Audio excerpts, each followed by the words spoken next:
بسم الله الصلاة والسلام على رسول الله أشهد أن لا إله إلا الله وحده لا شريك له وأشهد أن محمدا عبده ورسوله. әр сабақтың алдында бізде қайталау болатын. Так.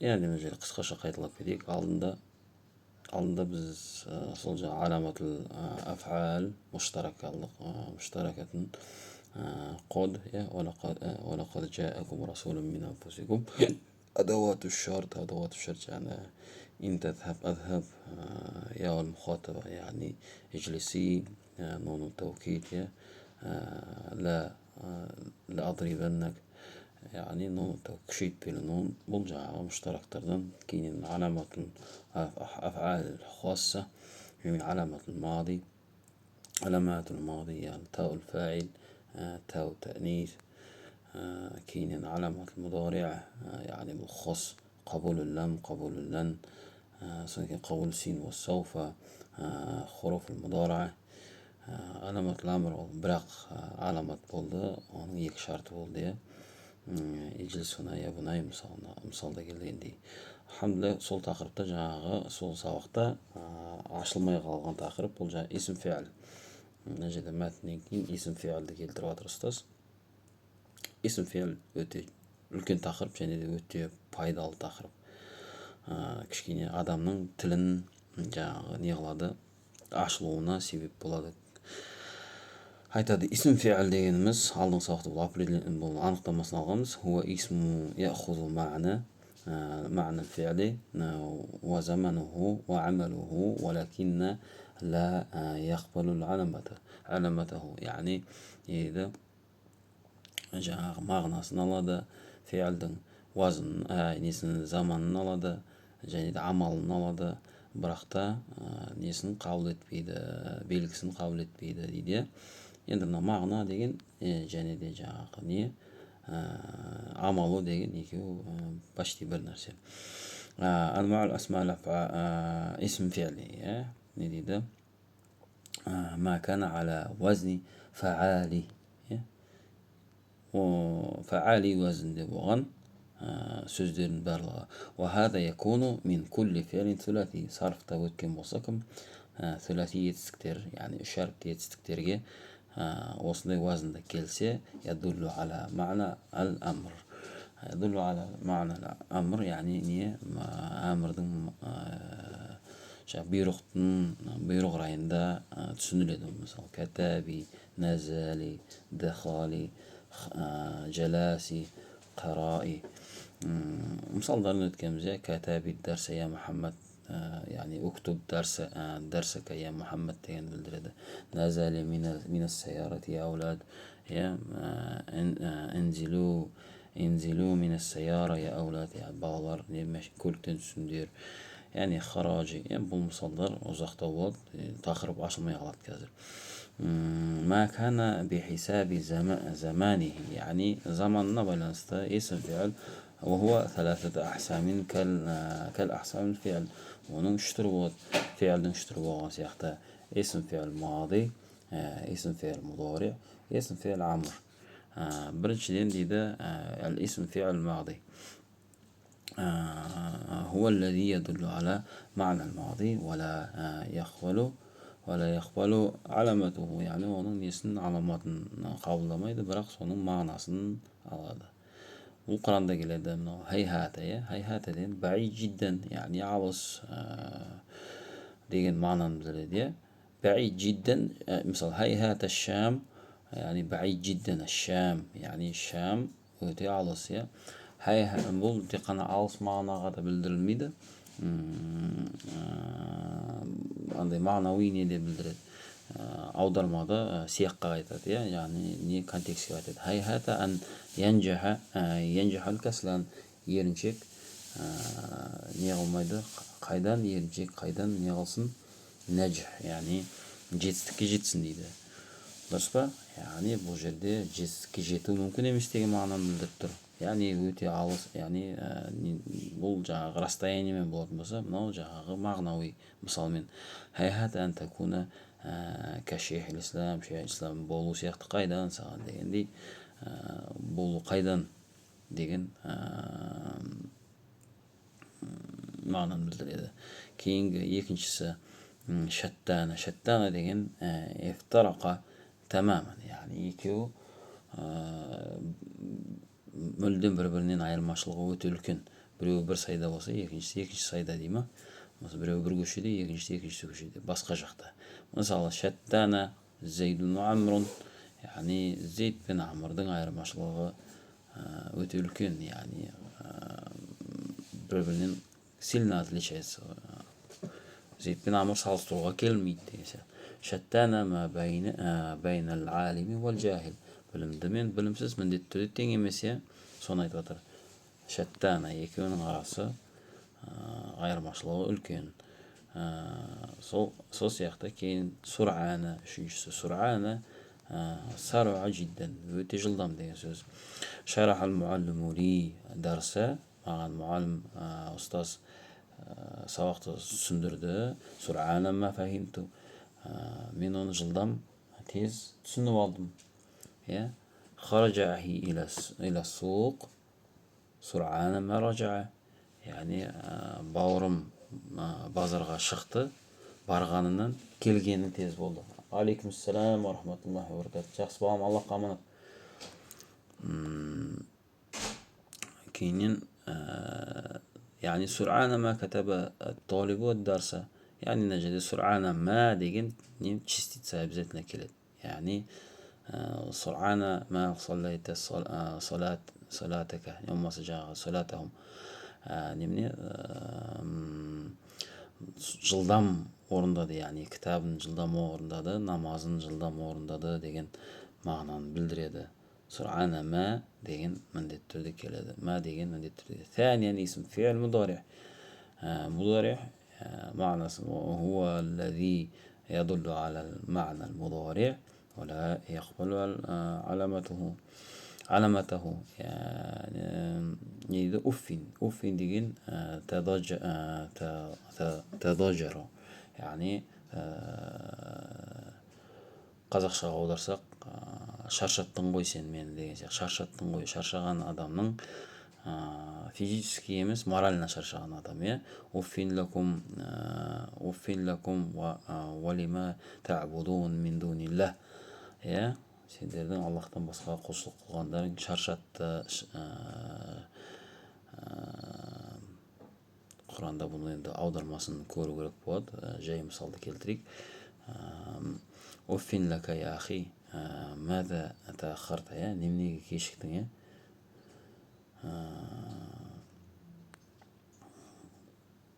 Шаршаттың ғой, яғни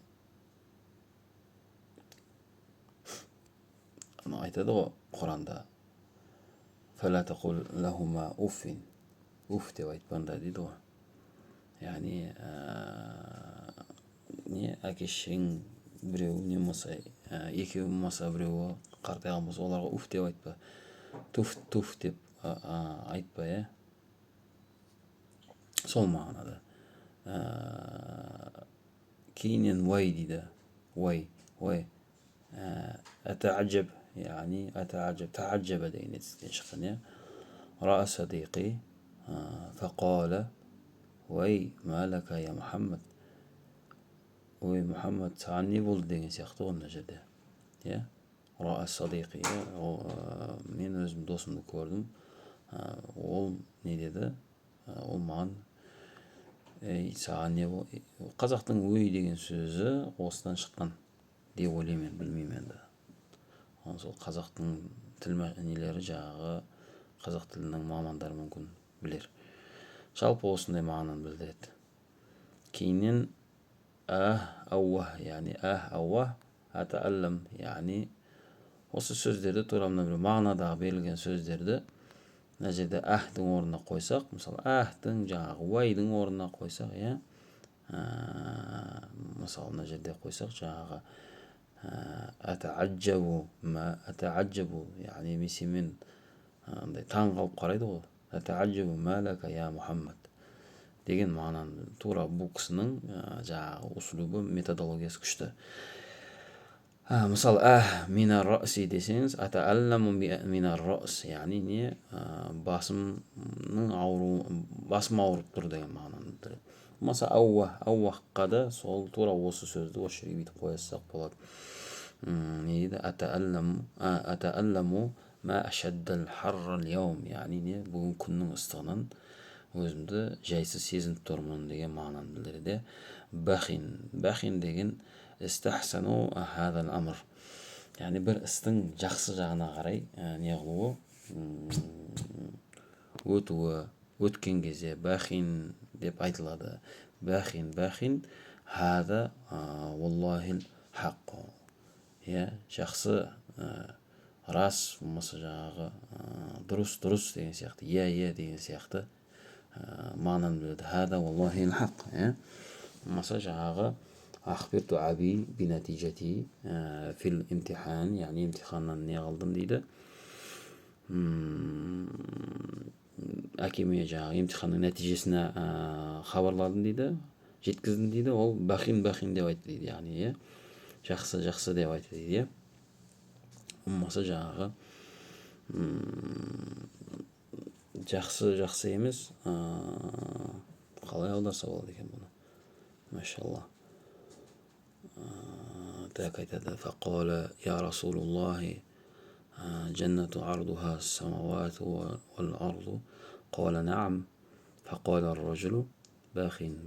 Мүмкін қуанышты хабар болған кездегі эмоция шығар, мүмкін сондай ғой деймін. Бахин жауабука джамил, қуан деген сияқты мағынаны білдіретін жерде, құтты болсын деген мағынаны білдіретін шығар. Сондайға келіп тұрған сияқты, енді білмеймін оны. Бахин кайфа яқрау хада тифлу Құран, таң қалудың несі де бар екен. Оны болашақта жаңағы балағада мүмкін келіп жатар бұл нәрселер. Дейді, вахан дейді. Аташауақу ли хадал амр, яғни не дейді?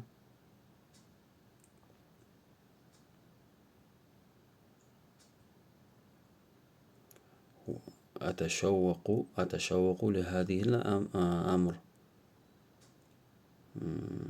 لهذا الأمر، يعني قوانو бір іспен қуану.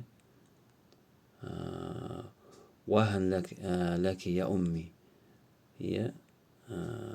қуаныш болсын саған анашым. وهن المجالس العلماء дейді. وهن لريح الجنة وهن لمكة. білмедім енді, бірақ енді қуану деген несі бар, мағынасы бар. Аташауақу,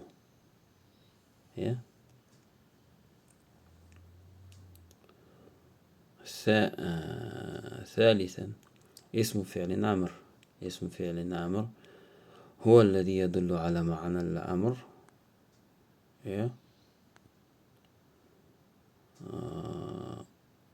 Амырдың жаңағы несіне келеді, бір аламатын алмайды.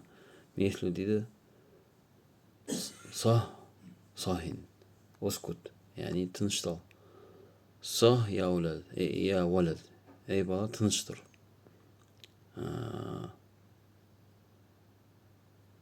Дейді, уриду анам, ұйқым кеп тұр дейді. Мен ұйқым кеп тұр, яғни бала мазасын алып отқан. Сох деп айтылады, болмаса сохин деп айтылады. Кейіннен мына жерде болмаса махин, таваққаф, тоқта деген сөз мағынаны білдіреді.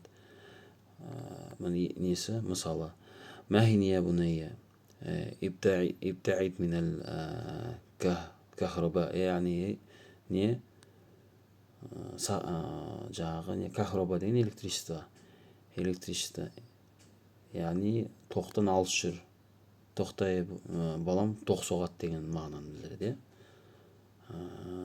Кейінен әмин, Аллахумма стажиб, яғни сол алдыңғы сабақта тоже сол осы нәрсе келген, иә, білуімше.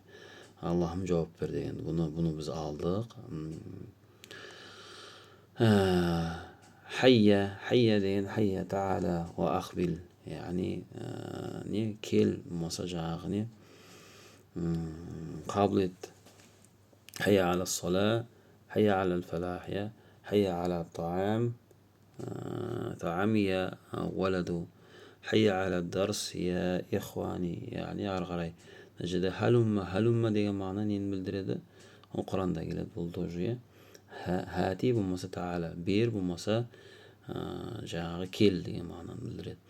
وهذا عند بعض العرب, бұл кейбір жаңағы арабтарда, яғни арабтардың арасында кейбіреулерінде осы нәрсе келеді, халумма деген нәрсе. Мислу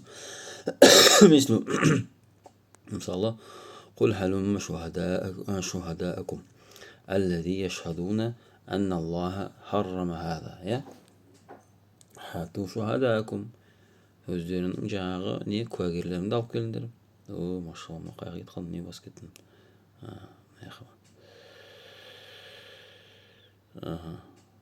Иә, дальше. Халумма адиллатакум, дәлелдеріңді алып келіңдер, иә, ин кунтум содиқин. Хату бурханакум дегенге ұқсайды.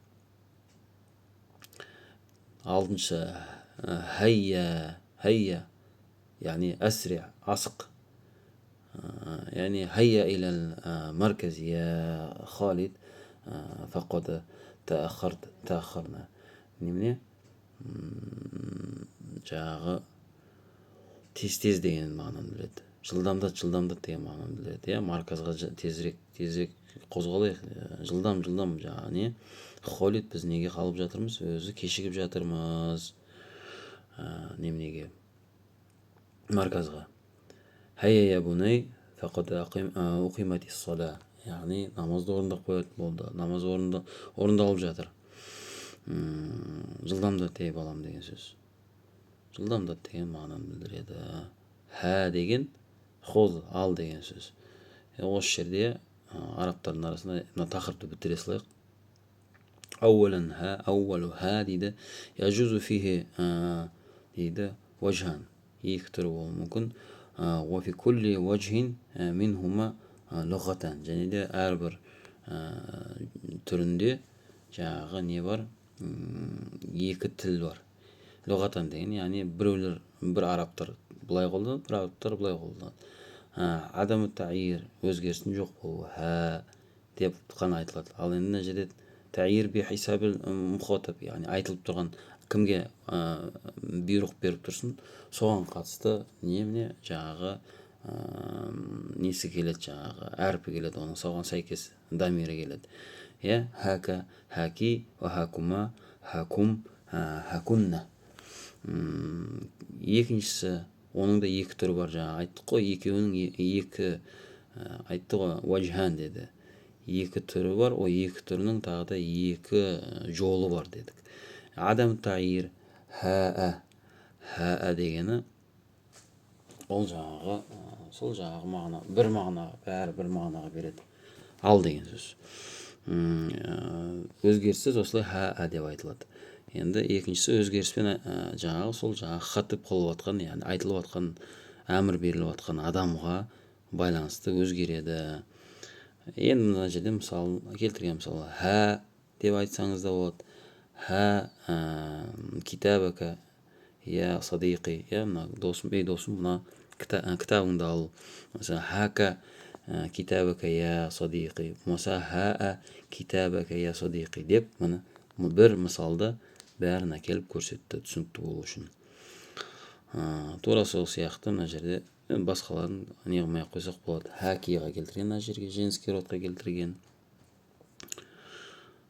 Дальше. Хайта та'ала ақбил, жаңағы сол жоғар жақтағы мағынаны біледі. Не дейді? وغلقت الأبواب وقالت хайта. Бұл жаңағы кімнің? Юсуф алейхиссаламның жаңағы өзінің жаңағы несі кім еді? патшайыммен болған жағдай. Хейтеләке, есікті жауып алады дағыны, не істейді? Кел деп шақырады. Тәәл деп шақырады, ол сондай құйтырқы іс жасайды. Соның мына жерде тілде, яғни түрлерінің бәрін бүткіл жаңағы қираада келген, қырағаттағы келген жаңағы несін көрсеткен түрлерін мысал ретінде. Үшіншісі, мәкәні аслуху шибху жумла. Шибху жумла болады немене де, исм фи'лда. Яғни әй дейді аслуху жар ва мажрур ва зарф. Жар ва мажрур болмаса зарф болады асылы. Ол жар мажрур жаңағы мединский курста өткенсіздер, ва зарф болмаса зарф болады. Зарф заман, зарф макан деген сияқты зарфтар бар. Ва минха, яғни не дейді? Илайка анху. Илайка анху деген ибтаид. Яғни илайка деген сөз ибтаид, алыста, одан жақындама деген сөз. Илайка анни, менен алыста, болмаса менімен араласпа. Фа иннака лам тусиб би мусибати. Яғни мен басыма келген нәрсе саған келмейді сонда. Илайка ан хада таам, яғни бұл тамақ жемей қойған дұрыс. Адам ауырып жатса, жаңағы басқа қылса, іші өтсе деген сияқты. Сол кезде мысалы не дейді? Жаңағы көксөк жемегенің дұрыс ау деген сияқты ғой. Бұл тағамнан бас тартқаның дұрыс деп айтып жатыр мына жерде. Алайка келесі. Алайка илтазим, жоқ, илзамху ла татрук, яғни тастама, соған берік бол, соны ұстан деген сөз. Алайка салата фи жамаа, жамағат намазынан қалма, жамағат намазын ұстан, Алайка деген мағына сол білдіреді. Амамака деген тақаддам, алдыға жылжы, яғни маған жақында, берірек жақында, алдыға қарай қозғал деген. Амамака қалилан я ахи уриду ан усаллия, яғни сәл алдыға жылжысаң болады ма? Сәл алдыға жылжы, бауырым, ахи, мен намаз орындап алайын дейді мына жерде. Амамака айюхум жүнуд, яғни әскерге айтып жатыр, әскер алдыға деп жылжып жатыр, выдвигаемся деген сияқты. Дальше вароака, тура соның қарама қарсысы, таахар, кешік, болмаса жаңағы кішкене артқа шегін деген мағынаны білдіреді. Вароакунна айятухан нисва вала тухалитна ражула. Яғни не дейді? Әйелдер, арт жақты ұстаныңдар, артқа шегініңдер, еркектермен араласпаңдар дейді. Вароака я ахи ана машхулун. Яғни шегін, артқа қарай шегін, бауырым, мен өтіп кетейін деп жатыр, мен өте асығыспын деп жатыр. Маканака деген тауаққаф, яғни тоқта, тұр, қиф, яғни орнында тұр деген сөз. Қола шұртию, яғни полиция қызметкері айтты, не дейді? Маканака айюхал лиссу. Маса стоять, орысша аударғанда, лис деген ұрлықшы мына жерде. Бұның бәрі фи'л әмірі, тоқта, жаңағы орныңда тұр деген. Араттул хуружа минал фасли, мен бөлмеден шығайын дедім. Фақала муаллиму маканака, орныңда отыр деп айтты маған. Алхамдулилля, Аллахтың қалауымен уақыттан созылып кетсек те, алхамдулилля, әйтеуір бұл тақырыпты бітіріп тастадық. Субханакаллаху ва бихамдика, ашһаду ан ла илаха илля анта, астағфирука ва атубу илейк.